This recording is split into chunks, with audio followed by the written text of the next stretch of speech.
नमस्कार दोस्तों, story world में आपका स्वागत है।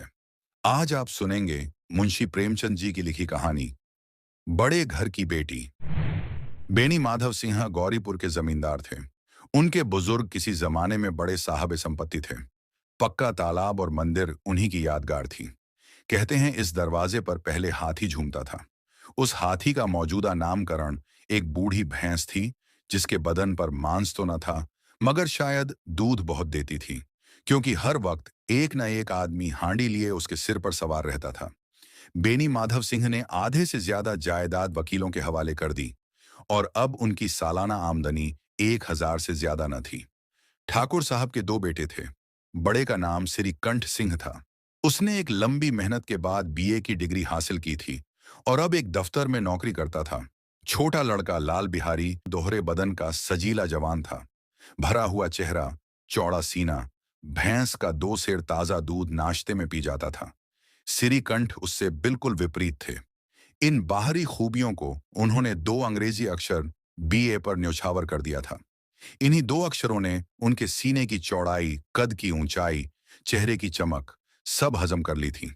ये महाशय अब अपना खाली समय आयुर्वेदिक किताबें पढ़ने में लगाते थे। आयुर्वेदिक दवाओं पर ज्यादा विश्वास था। शाम सवेरे उनके कमरे से अक्सर खरल की मीठी आवाज सुनाई दिया करती थी। लाहौर और कलकत्ता के वैद्यों से बहुत पत्र व्यवहार रहता था। सिरीकंठ इस अंग्रेजी डिग्री के बावजूद अंग्रेजी सभ्यता के बड़े प्रशंसक न थे, बल्कि इसके विपरीत वे अक्सर बड़ी शिद्दत से उसकी आलोचना करते थे। इसी वजह से गांव में उनकी बड़ी इज्जत थी। दशहरे के दिनों में वे बड़े जोश से रामलीला में शामिल होते और खुद हर रोज कोई ना कोई रूप धारण करते। उन्हीं की वजह से गौरीपुर में रामलीला का अस्तित्व हुआ। पुराने रीति रिवाजों के उनसे ज्यादा जोशीले समर्थक मिलना मुश्किल था। खासकर संयुक्त परिवार के वे जबरदस्त समर्थक थे। आजकल बहुओं को अपने परिवार के साथ मिलजुल कर रहने में जो झंक होती है, उसे वे देश और समाज के लिए बुरा संकेत मानते थे। यही वजह थी कि गांव की बहुएं उन्हें नापसंद करती थीं। कुछ तो उन्हें अपना दुश्मन समझती थीं। खुद उनकी पत्नी उनसे इस मुद्दे पर अक्सर बहस करती थी। लेकिन इसका कारण यह नहीं था कि वह अपने सास ससुर देवर जेठ से नफरत करती थीं, बल्कि उनका मानना था कि अगर सहने और माफ करने के बाद भी परिवार के साथ निभाव नहीं हो सकता, तो रोज रोज के झगड़ों से जिंदगी कड़वी करने के बजाय अलग रहना ही बेहतर है। आनंदी एक बड़े ऊंचे खानदान की लड़की थी। उसके पिता एक छोटी सी रियासत के मालिक थे।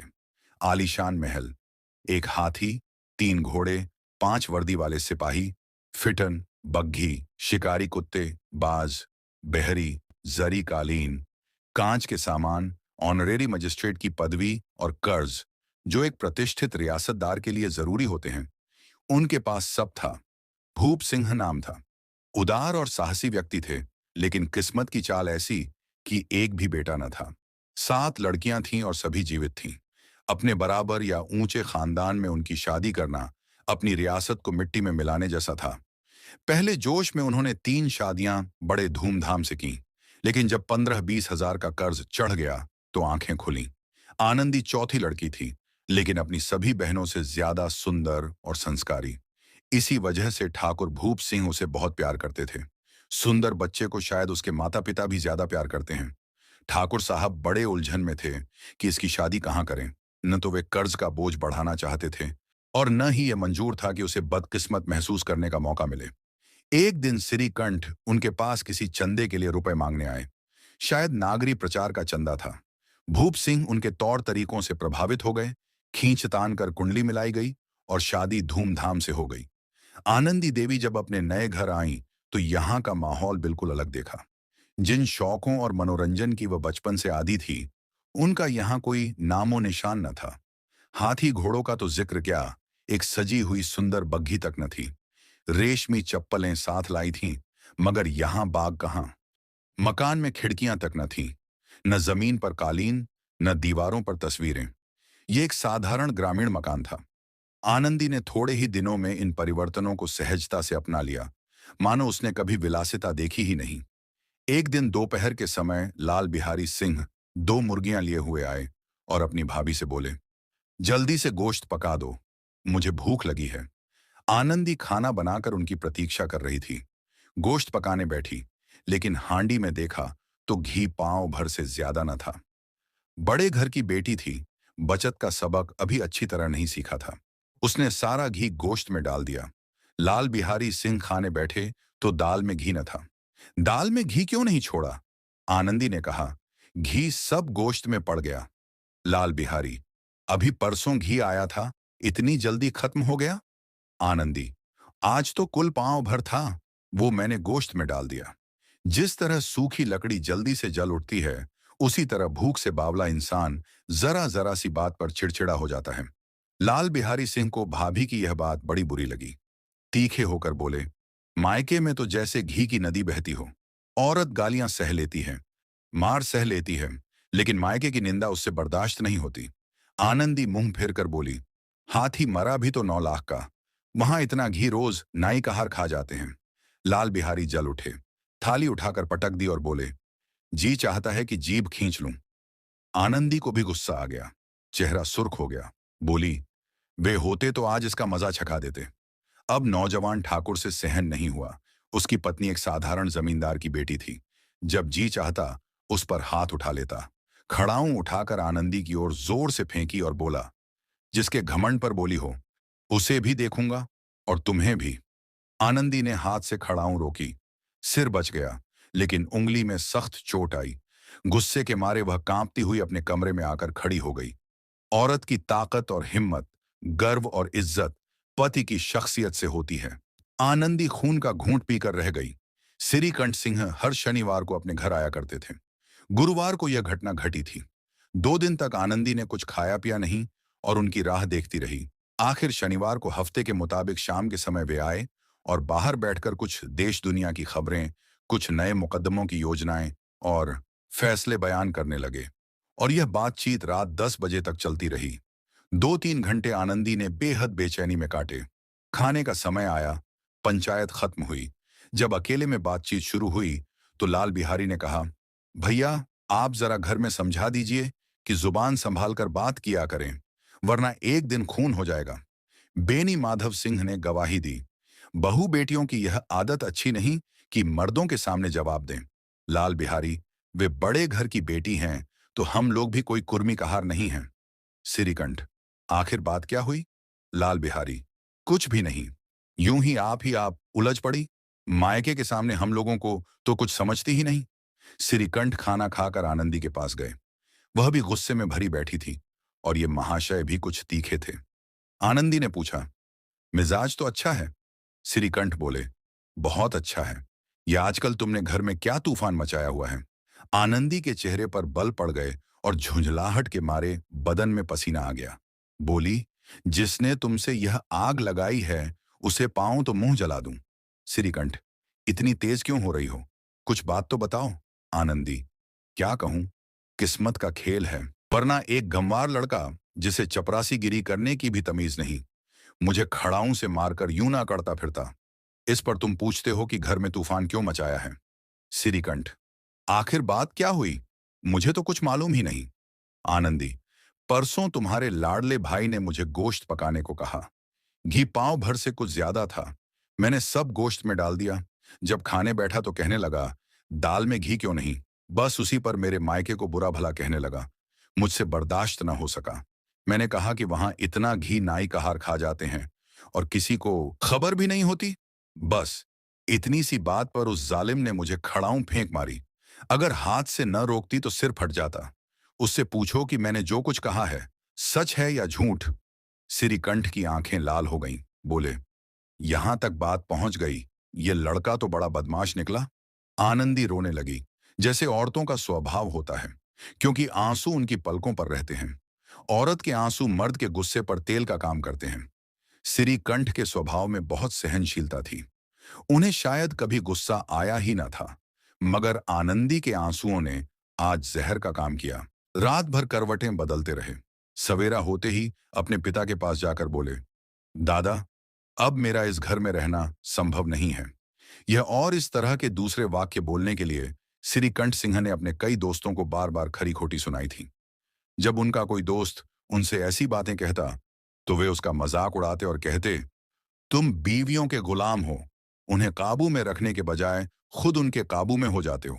मगर संयुक्त हिंदू परिवार का यह जोशीला समर्थक आज अपने पिता से कह रहा था, दादा, अब मेरा इस घर में रहना संभव नहीं है। नसीहत देने वाले की जबान तभी तक चलती है जब तक वह खुद ऐसी स्थिति से अनजान होता है। जब वह खुद उस हालात में आ जाता है तो उसका सब्र और ज्ञान सब धुल जाता है। बेनी माधव सिंह घबरा कर उठ बैठे और बोले, क्यों सिरीकंठ?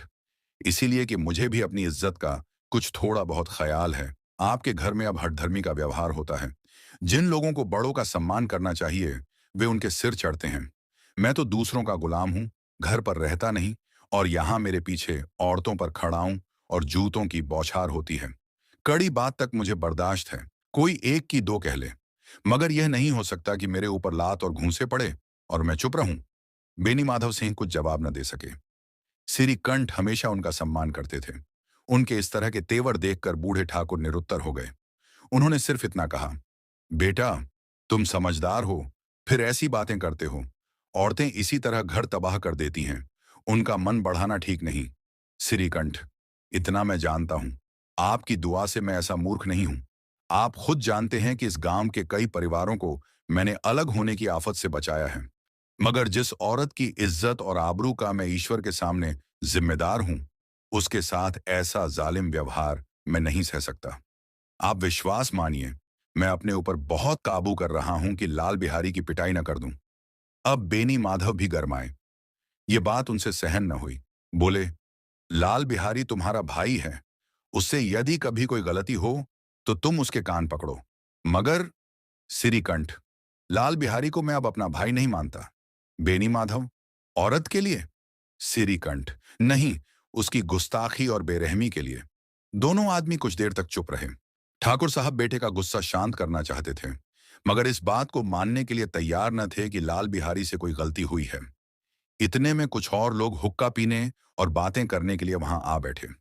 जब औरतों ने सुना कि श्रीकंठ अपनी पत्नी के कारण पिता से लड़ने पर आमादा हैं, तो वे बहुत खुश हुईं और दोनों पक्षों की शिकायतें सुनने के लिए उत्सुक हो गईं। गांव में कुछ ऐसे लोग भी थे जो इस परिवार की शांति देखकर जलते थे। वे चाहते थे कि किसी तरह यह परिवार टूट जाए। आज उनके दिलों में उम्मीद की किरण जगी। कोई हुक्का पीने के बहाने तो कोई लगान की रसीद दिखाने का बहाना बनाकर वहां आ बैठा। बेनी माधव सिंह अनुभवी आदमी थे, समझ गए कि ये लोग आज खुशी मना रहे हैं। उन्होंने तय किया कि इन्हें खुश नहीं होने दूंगा, चाहे अपने ऊपर कितना भी काबू करना पड़े। अचानक अपनी बात का लहजा बदलकर बोले, बेटा, मैं तुमसे बाहर नहीं हूं, तुम्हारा जो दिल चाहे करो। अब तो लड़के से गलती हो गई। इलाहाबाद का नौजवान, गुस्से से भरा हुआ ग्रेजुएट इस चालाकी को समझ नहीं सका। अपने डिबेटिंग क्लब में उसने हमेशा अपनी बात पर अड़ने की आदत डाली थी, लेकिन व्यवहारिक झगड़ों की चालों से अनजान था। बाप ने जिस मकसद से बात का रुख बदला था, वहां तक उसकी नजर नहीं पहुंची।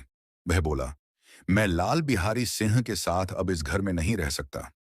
बाप, बेटा, तुम समझदार हो और समझदार आदमी गमवारों की बातों पर ध्यान नहीं देता। वह नादान लड़का है, उससे जो गलती हुई है उसे माफ कर दो। बेटा, उसकी यह हरकत मैं हरगिज माफ नहीं कर सकता। या तो वह घर में रहेगा या मैं। अगर आपको उससे ज्यादा मोहब्बत है तो मुझे रुखसत कीजिए, मैं अपना बोझ खुद उठा लूंगा। अगर मुझे रखना चाहते हैं तो उससे कहिए जहां चाहे चला जाए, बस ये मेरा आखिरी फैसला है। लाल बिहारी सिंह दरवाजे की चौखट पर चुपचाप खड़ा बड़े भाई की बातें सुन रहा था। वह उनका बहुत आदर करता था। उसे कभी इतनी हिम्मत नहीं हुई थी कि श्री कंठ के सामने चारपाई पर बैठ जाए या हुक्का पी ले या पान खा ले। अपने बाप का भी वह इतना लिहाज नहीं करता था। श्रीकंठ को भी उससे दिल्ली मोहब्बत थी।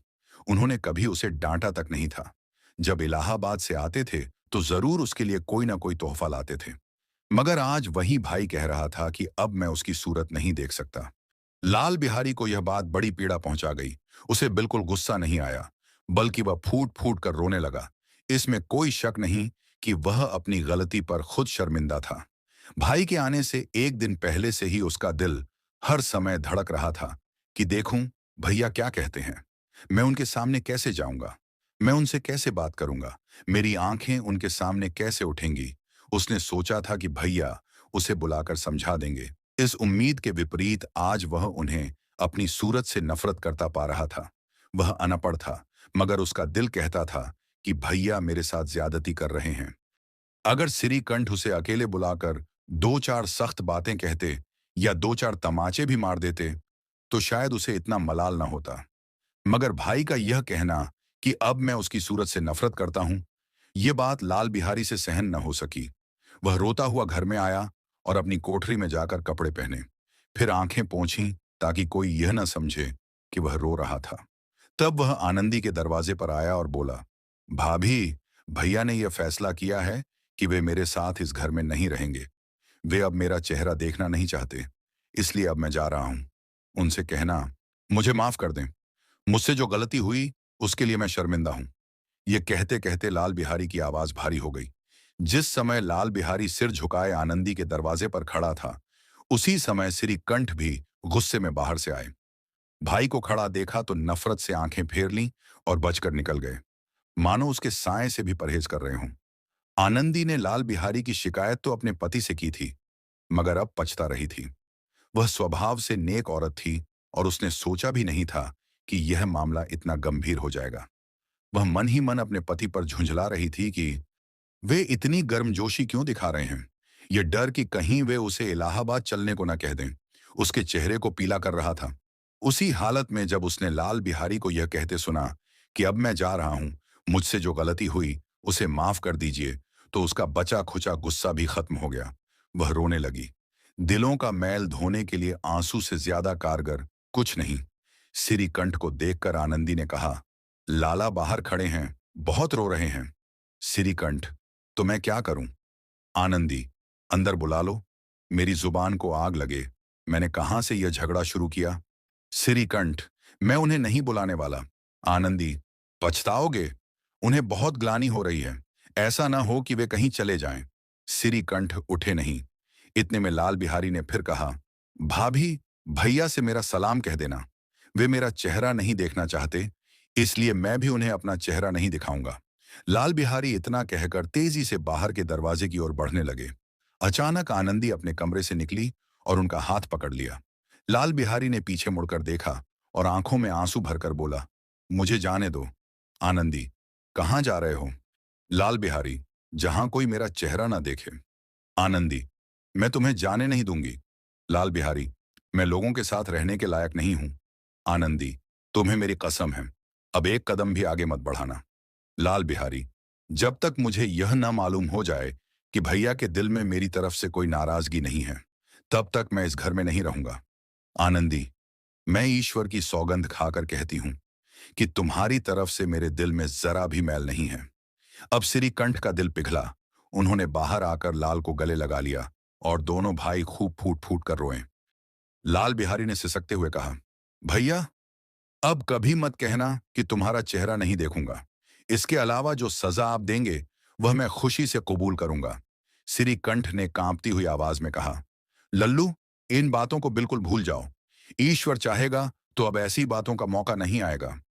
बेनी माधव सिंह बाहर से यह सब देख रहे थे। दोनों भाइयों को गले मिलते देख वह बहुत खुश हुए और बोल पड़े, बड़े घर की बेटियां ऐसी ही होती हैं, बिगड़ता हुआ काम बना लेती हैं। गांव में जिसने यह घटना सुनी, उसने इन्हीं शब्दों में आनंदी की प्रशंसा की, बड़े घर की बेटियां ऐसी ही होती हैं। आप सुन रहे थे मुंशी प्रेमचंद जी की लिखी कहानी बड़े घर की बेटी। कहानी को धैर्य और ध्यान से सुनने के लिए धन्यवाद।